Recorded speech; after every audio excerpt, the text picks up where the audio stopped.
현재 상황이면 좀 새로운 변수만 나타나지 않으면 어느 정도 이제 통제 가능한 데까지 온 건지. 관건은 교단 측에서 밝히지 않으신 분들.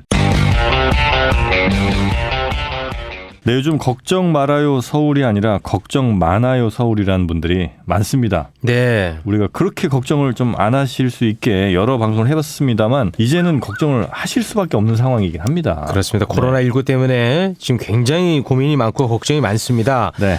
그 현장에서 정말 열심히 하시는 네. 우리 세 분을 저희가 모셨죠. 코로나19 확산 방지를 위한 네. 정말 최전선에 계신 분들입니다. 세 분과 함께 오늘 걱정을 좀 덜 수 있는 내용이 나오기를 기대해 보겠습니다. 먼저 한국방역협회 이철 부회장님 나와 계시고요. 그리고 네네. 반갑습니다. 네, 반갑습니다. 이철입니다. 보건환경연구원의 이재인 역학조사관님. 예, 반갑습니다. 이재인입니다. 네. 자, 서울시 이종선 뉴미디어 담당관님도 함께하십니다. 네, 안녕하세요. 이종선입니다. 네, 반갑습니다. 세 분 정말 바쁘실 테니까요. 오늘은 정말 핵심되는 내용만 듣고 바로 현장으로 보내드리겠습니다. 요새 실제로 정말 많이 바쁘시죠? 네, 뭐 많이 바쁘죠? 네. 세 분 중에서는 우리 역학조사관님이 제일 바쁘시긴 하겠죠. 뭐 다 바쁘시겠죠. 다 그런가요? 네. 현장에서 뛰시는 분들도 많으시고 그나마 제가 조금 여유가 된다고 할까요? 그러니까 이 자리에 나왔고 지금 현장에 계시는 역학조사관님들은 뭐 옴짝달짝 못하시는 네. 상황이고요. 자, 출퇴근 그렇습니다. 시간 배틀 한번 가겠습니다. 자, 우리 이재인 역학조사관님 몇 시에 네. 출근하시고 몇 시 퇴근하십니까 요즘에? 집에서 자는 날은 보통 6시 반쯤 출근하고요. 퇴근은 보통 23시 이후에. 와, 너무 심하네. 퇴근 못하는 날이 이제 하루 건너 하루 정도 또는 3일에 한 번 정도 퇴근. 와, 아예 집을 못 가시는 거예요? 예, 그렇습니다. 이게 장기화 되면 진짜 그게 걱정이 되네요. 건강도 좀 걱정이. 뭐 아직까지는 어떻게든 버티고 있는데 예, 그거 장담은 못하죠. 네. 자, 이종선 담당관님. 저는 이재인 조사관에 비하면 상당히 양호한 편인데요. 네. 저는 7시 반 출근해서 한 21시. 이렇게 되면 너무 나태하죠. 자, 우리 이철 부회장님 가겠습니다. 예. 저도 뭐 거의 주야가 요새는 좀 바뀌어서 살고 있는데요. 이제 낮에 나갈 때는 보통 5시에 집에서 나가고 새벽 5시요? 예. 와. 5시에 나가고 있고 왜 그러냐면 이제 방역 특성상 네. 그 출퇴근 사람들이 시간에? 그 시간을 피해야 돼서 아이고. 출근하기 전까지 예를 들어 소독을 다 끝내야 된다든지 그런 것 때문에 밤에 한다든지 아주 새벽에 일찍 이렇게 가고 있고 저녁에 늦게 또 작업을 하고 있습니다. 아유, 다들 너무 고생하시고 너무 고맙습니다. 네. 근데 뉴미디어 담당관님은 코로나19와 관련해서 어떤 일을 하고 계십니까? 부서 자체가 네. 홈페이지와 그다음에 SNS 그런 걸 통해서 현재 서울 지역의 확진 환자 현황이라든지 각 계속 자치구 업데이트 현황이라든지 하시는구나. 그것을 계속 업데이트를 하고요. 지금 여러 가지 시민들에게 알려야 될 내용들을 네. 홈페이지에 계속해서 알리는 그런 작업들을 하고 있습니다. 가장 그 잘못 알려진 게 있다면 어떤 게 있을까요? 이런 부분은 정말 답답했다. 아무리 얘기해도 사람들이 안 듣더라 뭐 이런 거 있잖아요. 아직까지는 그렇게 없었고요. 네. 한 가지는 있을 텐데. 네, 저희가 알리고자 했던 부분들이 좀 네. 더 많은 분들이 좀 알아주셨으면. 예를 들면요, 어떤? 그러니까 홈페이지에 올리는 것들이 그러니까 아침 9시에 한 번, 그다음에 11시에 한 번, 그다음에 그 16시에 또 한 번 계속 업데이트 되거든요. 네. 예, 그런 내용들을 수시로 와서 보시면 정말 지금 어떻게 상황들이 어떻게 되고 있고 지금 확진자들의 동선은 어떻게 되고 있고 이리고 그다음 어디가 좀 그 방역이 잘 되어 있는지 네. 이런 것들을 다 알 수가 있거든요. 우리 시민들이 확진자의 동선을 알게 되면 네. 우리 삶에 어떤 변화를 줘야 됩니까, 스스로가? 일단 확진자 동선을 알리는 거의 목적은 네. 그 같은 시간대 혹시라도 가신 분들이 있는지 그분들이 그러니까 스스로 내가 만약 그 시간에 갔었다 그러면 네. 그때 있었던 것 같습니다라고. 그러니까 그 사실 동선을 알리는 가장 큰 목적은 그 목적입니다. 그때 가셨던 분들을 증상이 없더라도. 그렇죠. 그래서 그게 가장 큰 목적이지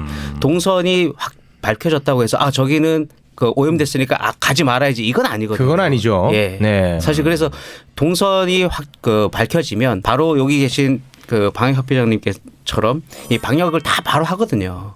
그래서 그 다음에 보건환경연구원에서 2차 그 검사까지 해서 이게 정말 깨끗한지 바이러스 정말 없는지 이런 가지 2차까지 다 확인을 합니다. 그래서 오히려 동선으로 밝혀진 곳이 더 지금은 완벽하게. 오히려 더 안전할 수가 있습니다. 그럴 지금은. 수 있겠죠. 네. 그럼 우리 이철 부회장님은 지금 어떤 역할을 하고 계십니까? 네, 이제 그 확진자나 의심자가 지나갔던 동선 위주로 네. 서울시와 합동으로 네. 현장 방역 소독을 실시하고 있고요. 네. 제가 이 자리를 빌어서 꼭 말씀드리고 싶은 것은 설사 확진자가 그 지역에 머물렀다 갔다 할지라도 네. 방역 소독이 완료된 곳은 걱정 안 하셔도 됩니다. 네. 저한테도 수없이 묻는데 그거 가도 되냐, 진짜 되냐, 당신은 가봤냐 뭐 이러는데요. 네. 저희는 날마다 가고 있고 거기서 네. 밥도 먹고 차도 먹고 있습니다. 그래서 네. 방역 소독이 끝난 곳은 안심하셔도 좋다. 다시 네. 한번 좀 말씀드리고 싶습니다. 알겠습니다. 그 예를 들어서 무슨 마트라고 치면요. 마트에 누가 왔다 갔다. 네. 그럼 그 마트에 있는 뭐 신선식품들도 있을 거 아닙니까? 네네. 다 뭐 폐기 처분이에요?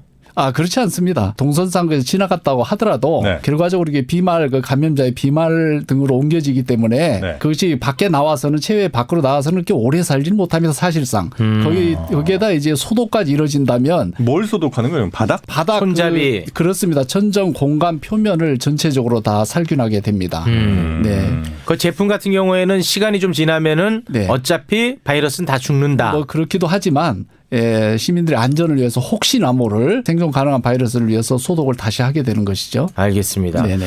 우리 역학조사관님, 역학조사에 대한 단어는 우리가 정말 많이 듣고 있는데 네. 이게 실제로 어떻게 이루어지는 건지는 제가 잘 모르겠네요. 일반 분들, 시민분들께서 이해하기 쉽게 말씀을 드리자면은 어떤 사건이 일어났을 때 형사들 또는 네. 경찰들이 하는 일과 비슷합니다. 네. 감염병이 발생을 했다. 그러면은 언제, 어디서, 누가, 어떻게 감염이 됐는가를 조사하는 거죠. 그 어떤 식으로요? 주로 이제 많이 쓰는 것들이 일단은 누구냐에 해당하는 문제인데 감염병에 걸린 사람이 맞느냐를 저희가 판단을 해야 되거든요. 그래서 저희들 쓰는 용어로는 이제 사례 정의. 코로나 같은 경우는 그래서 초창기에는 뭐 우한을 다녀와서 발열이 있으면서 이런 식으로 처음엔 사례 정의가 됐고 네. 지금은 이제 확대가 됐죠. 뭐 우한이라든지 중국이라든지 이런 어떤 특정 지역을 명시한다기보다는 지금 현재는 확장된 거는 그냥 의사 선생님이 증상으로 봐서 그 사례 정의에 넣을 수도 있고. 제가 그럼 구체적으로 하나 여쭤보겠습니다. 지금 시각 기준으로 신천지 교인분들의 95%를 전수조사했다. 이런 보도가 있더라고요. 이거 어떻게 하는 거예요? 이분들? 저는 일단 지금 현장에 나가지 못하는 상황이고 네.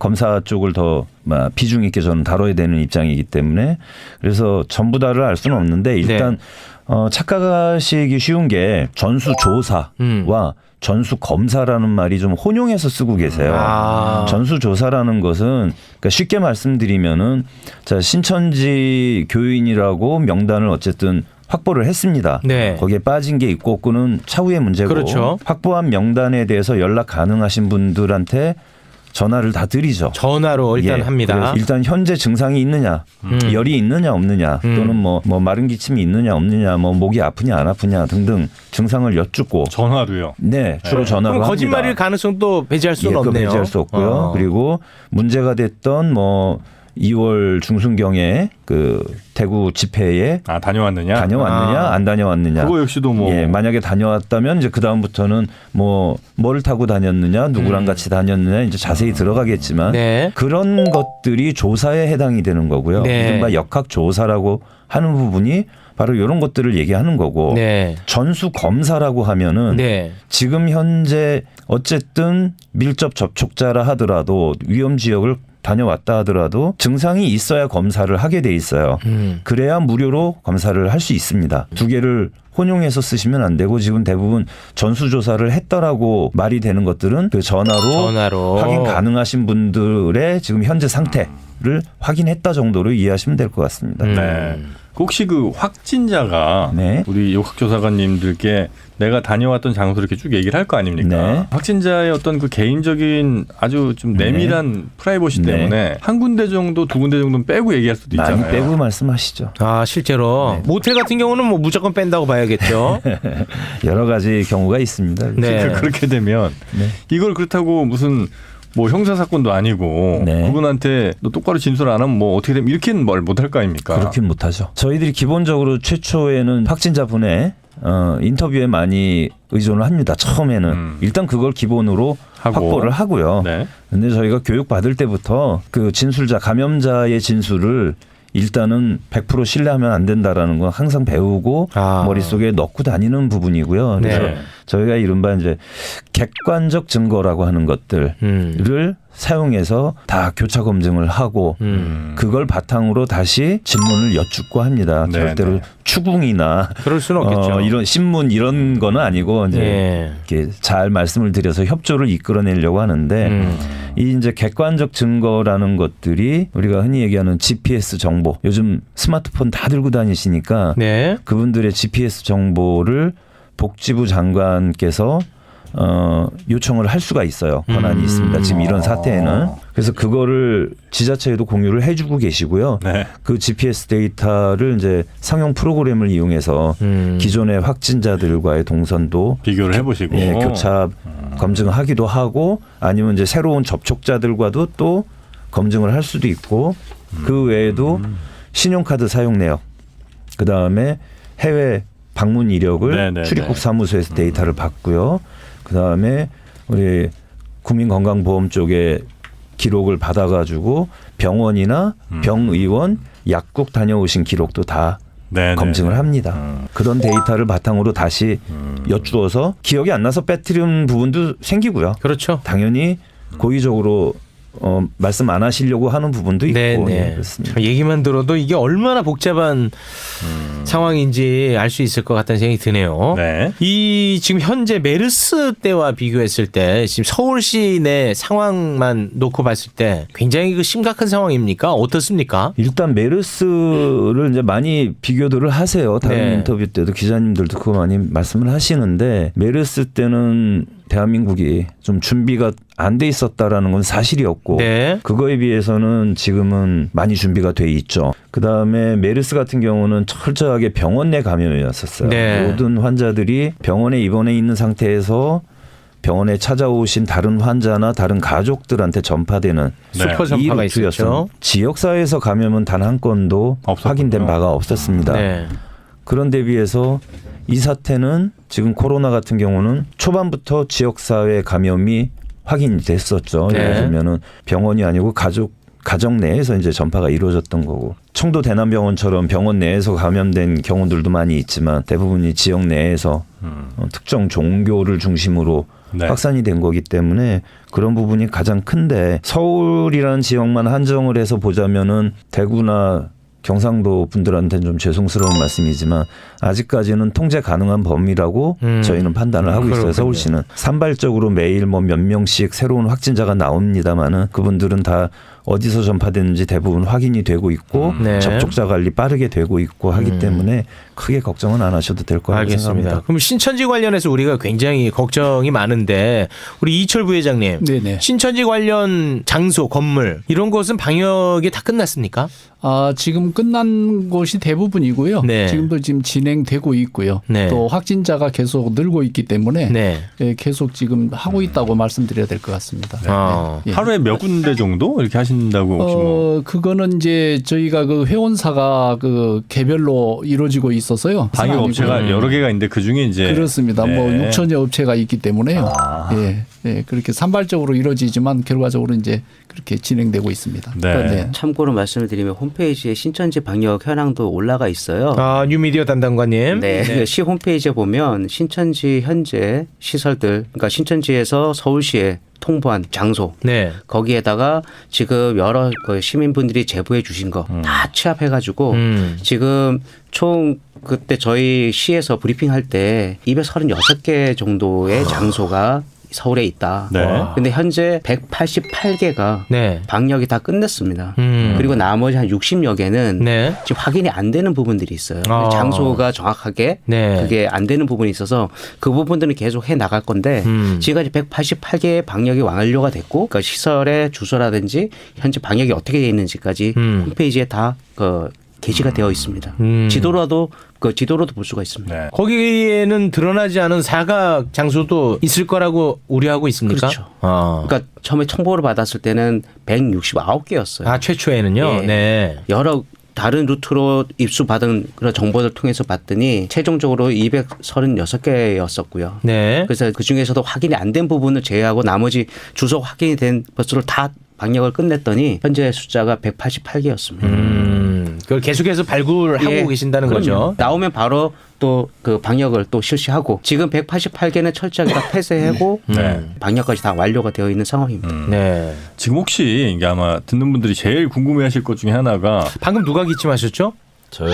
참 그거 좀 그러지 않았으면 좋겠습니다. 지금. 기침 나오는 건 해야지 어떻게 해. 이거는 저기 제 그냥 습관 같은 거예요. 아, 습관이라고. 야, 습관이라고 거짓말한다.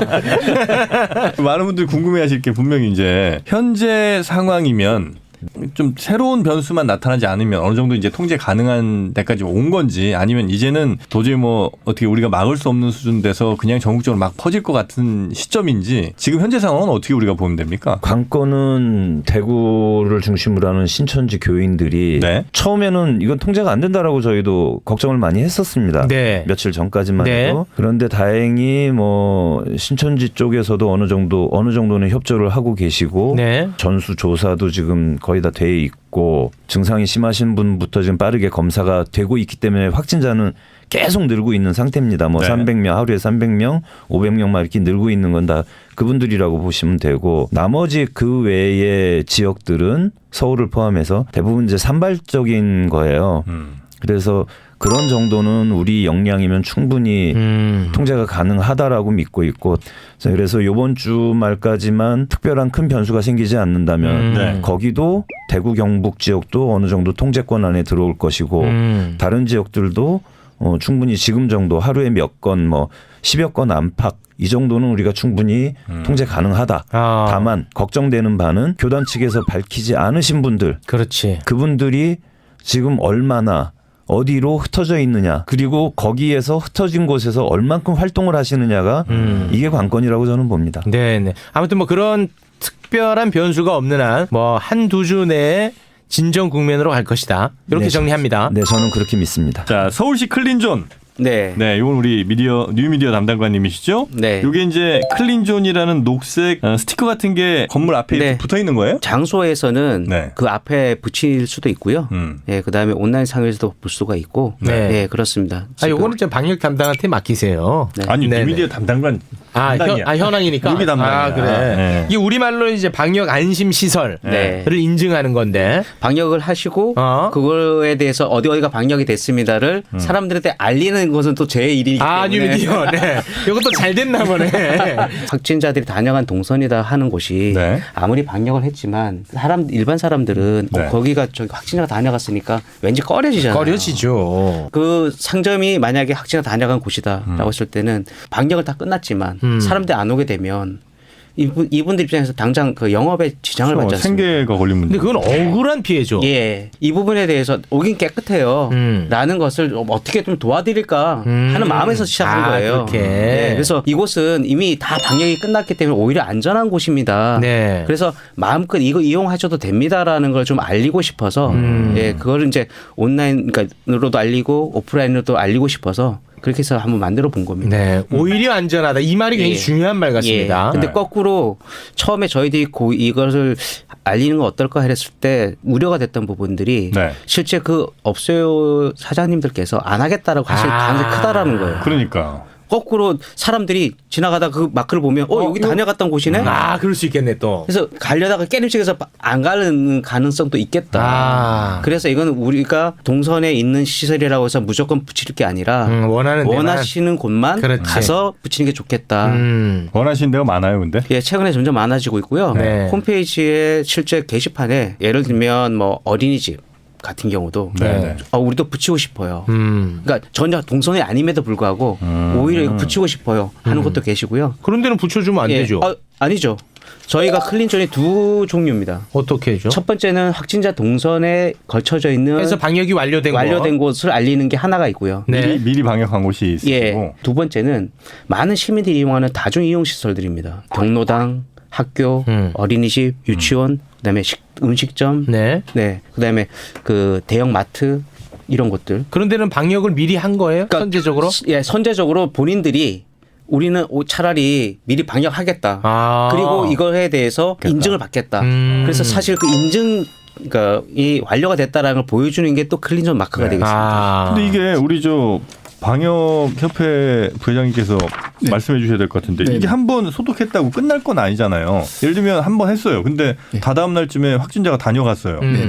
그거 안심할 수 없는 거 아닙니까? 그래서 당초에 제가 서울시 그 대책회의도 제가 갔었는데요. 네. 그 부분이 논의가 된 바도 있습니다. 사실은 네. 한 번 클린이라고 계속 클린이냐 뭐 네. 이런 문제도 있을 수 있겠다. 네. 존이라는 그 개념을 붙이는데 좀 신중해야 된다라는 여론도 사실 있었어요. 네. 있었음에도 불구하고 얻는 게 더 많겠다. 그때 5일날인가 그 남대문 시장을 필두로 서울시 재래시장을 저희가 방역을 실시했는데요. 그때 시장에 현장에 나가 보니까 제가 새벽 5시인가 6시쯤 그때 나갔는데요. 많은 분들이 그 부분을 굉장히 우려하는데 혹시 이게 그 소독을 하고 클린존을 얘기를 잠깐 해봤더니 그걸 붙이면 오히려 아까 좀 전에 말씀 나왔던 것처럼 네. 더 문제 아니냐. 꺼려하신다. 네. 확진자가 오히려 여기를 갔다는 증표가 네. 되는데 네. 뭐 그런 우려도 없지 않았었고요. 여러 가지 우려가 있었습니다만 결론적으로 클린 마크를 붙이는 것이 더 얻는 게 많겠다.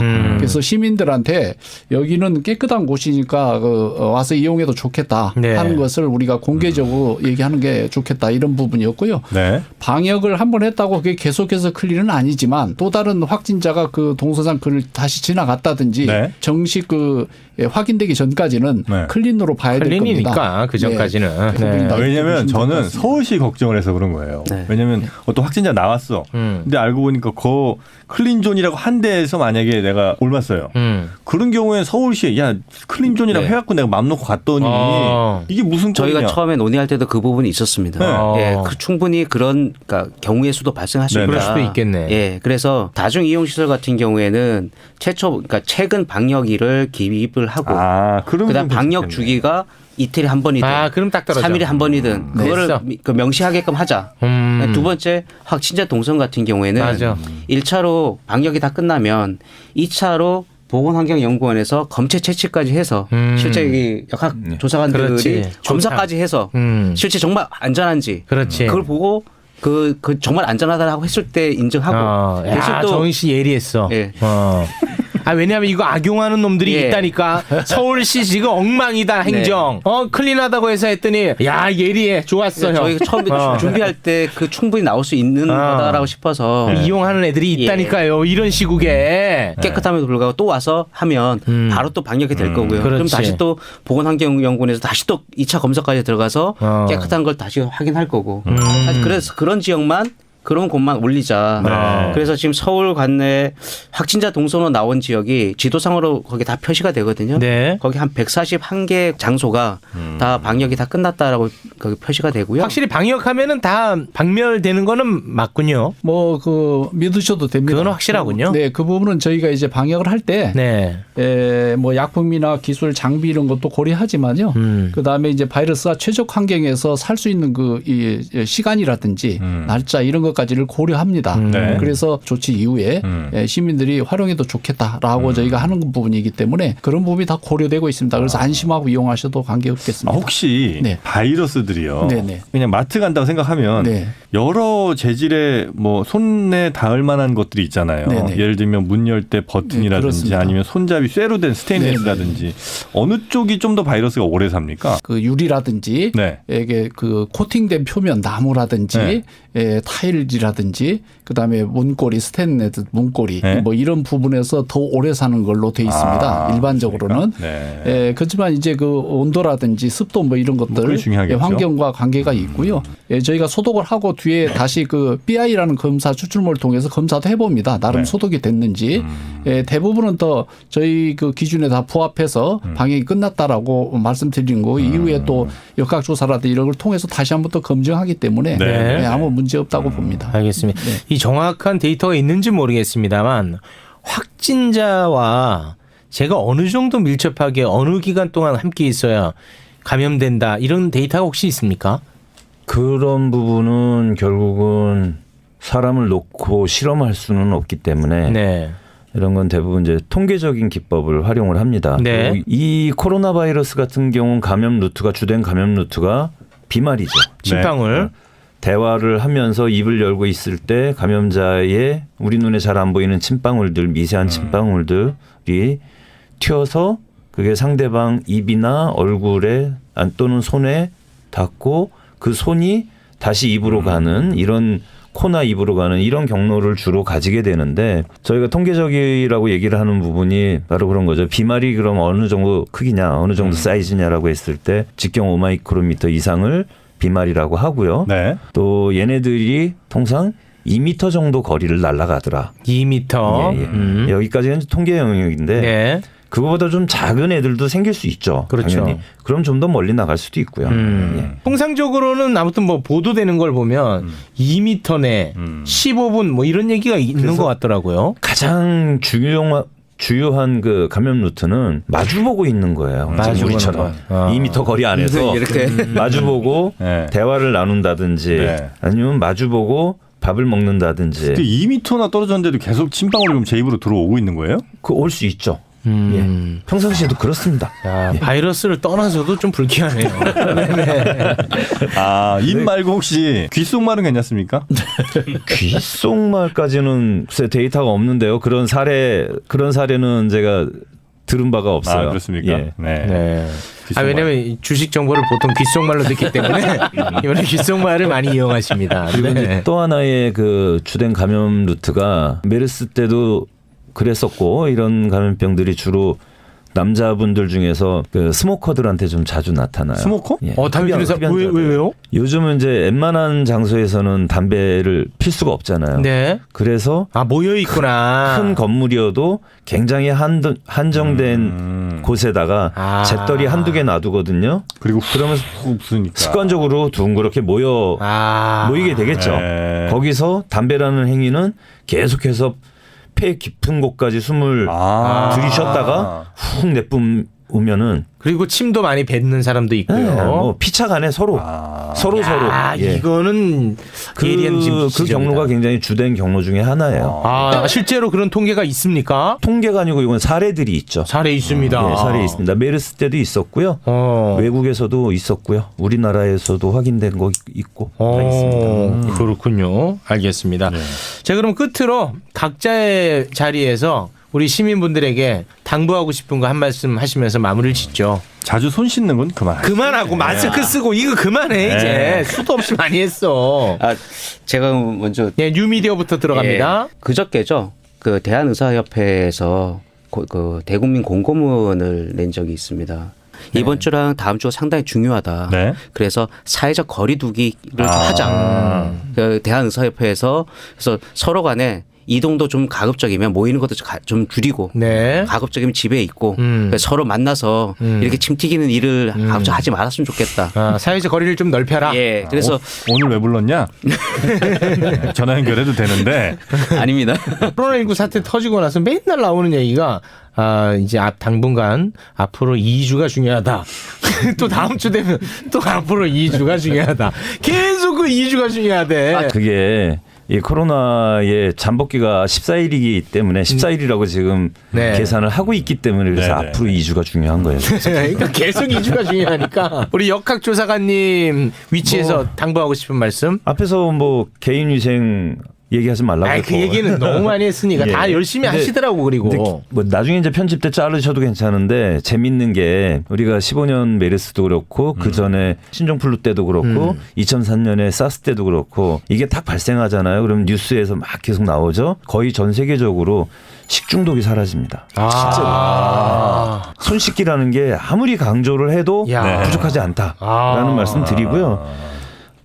개인적으로 이 말씀은 꼭 드리고 싶은 건데 15년하고 지금하고 달라진 가장 큰 게 질병관리본부하고 저희 그 지자체 감염병 담당자들, 대응 인원들, 조직들의 마음가짐이 바뀐 게 있어요. 뭐냐면은 예전에는 뭘 하려고 하면은 좀 무서워요. 공무원들은 이거 괜히 나중에 내가 책임지는 거 아니야. 뭐 괜한 짓 했다고 질책당하거나 뭐 감사받는다든지 이런 거 걱정을 하죠. 근데 지금은 그런 게 별로 없는 게 15년도에 한번 겪었고 작년인가 재작년에 우리 그 강원도 산불 났을 때 네. 전국에서 소방차들 막 달려가는 거를 정말 온 장관이었습니다. 국민이 환호하고 응원해 네. 줬던 기억. 질본도 그렇고 저희들도 그렇고 그런 믿음은 있어요. 자신감. 우리가 이걸 해결하기 위해서 어떤 좀 선제적이고 과감한 선택을 하더라도 국민들이 지지해 줄 것이다라는 믿음이 이제는 생겼어요. 그래서 앞으로도 저희 질병관리본부와 저희 각 지자체들을 믿고 더욱 더 믿고 성원해 주시면은 네. 저희도 최선을 다해서 앞으로 더 잘 준비하겠다라는 말씀을 드리겠습니다. 알겠습니다. 자, 우리 방역 네. 이철 부회장님. 네네. 저희 협회로나 저 개인적으로도 굉장히 많은 그 문의가 있는데요. 그 중에 상당수가 셀프 방역 소독에 대해서 많은 문의가 있습니다. 일반 그 시민들로부터. 집에서 락스로 해도 돼요, 뭐 이런 그렇습니다. 거요? 뭐 예. 그런 거 뭐 알코올로 해야 되냐, 네. 납스로 해야 되냐, 또 어떤 약제를 어떻게 해야 되냐, 뭐 이런 문의가 많고 실제로 또 그렇게 많이 하고 있는 것으로 저희가 알고 있습니다. 네. 근데 그럴 때마다 참 걱정스럽고요. 왜 그러냐면 이제 그 약제에 따라서는 그 굉장히 위험한 약제도 있고 예컨대 뭐 알코올로 소독한다 하더라도 보통 70% 이상 알코올을 써야 되는데요. 네. 이 경우에 이제 스프레이 분무한다든지 장비를 통해 분무하게 되면 이게 그 폭발 위험이 있습니다. 화재 위험도 굉장히 크고요. 네네네. 야. 그다음에 이제 대개 집에서는 방독면이나 별도의 장비를 하지 않고 하는 것으로 보여지고 있어요. 그래서 실제로 뭐 그런 사례도 있고요. 그래서 굉장히 위험하다. 그래서 셀프 소독은 그 권장하지 않는 게 좋겠다. 전문 업체를 꼭 이용해라. 예, 그래서 오직하면 이제 저희가 그 셀프 소독을 하지 말고 뭐 비용 때문에 그렇다면 저희 한국 방역협회에 문의하시면 지역별로 봉사 그 조직이 있습니다. 예, 그래서 뭐 이렇게 약제까지 전부 갖고 가서 공짜로 네. 잘 훈련받은 그 유해생물 방제사가 직접 시공도 해주고 있기 때문에 네. 굳이 그렇게 위험을 무릅쓰고 안 했으면 좋겠다. 중요한 또 말씀입니다. 그다음에 이제 그 어디로 환자가 전화하면 해주실 거예요, 근데? 한국 방역협회 그 저기 인터넷 저도 나오고요. 야, 오늘 그래도 네. 보도에 잘 안 나오는 건진 내용들이 좀 예, 있어요. 중요한 내용들이 오늘 많았어. 오늘 괜찮은 시간이었고 뜻깊은 시간이었습니다. 자, 오늘 함께 해주신 세 분 너무 감사하고요. 앞으로도 2주 이상 열심히 우리를 좀 지켜주시기 바라겠습니다. 네, 네. 너무너무 고맙습니다. 고맙습니다. 네, 박수 한번 쳐드려야 돼. 힘내시라고. 걱정 말아요 서울, 여러분의 소중한 의견들로 만들어집니다. 팟빵 채널 통해서 댓글 남겨주시고요. 서울@ 팟빵.com으로 여러분의 다양한 의견 보내주시면 감사하겠습니다. 저희는 다음 주에 다시 돌아오겠습니다. 함께해 주신 여러분 고맙습니다. 고맙습니다. I see you.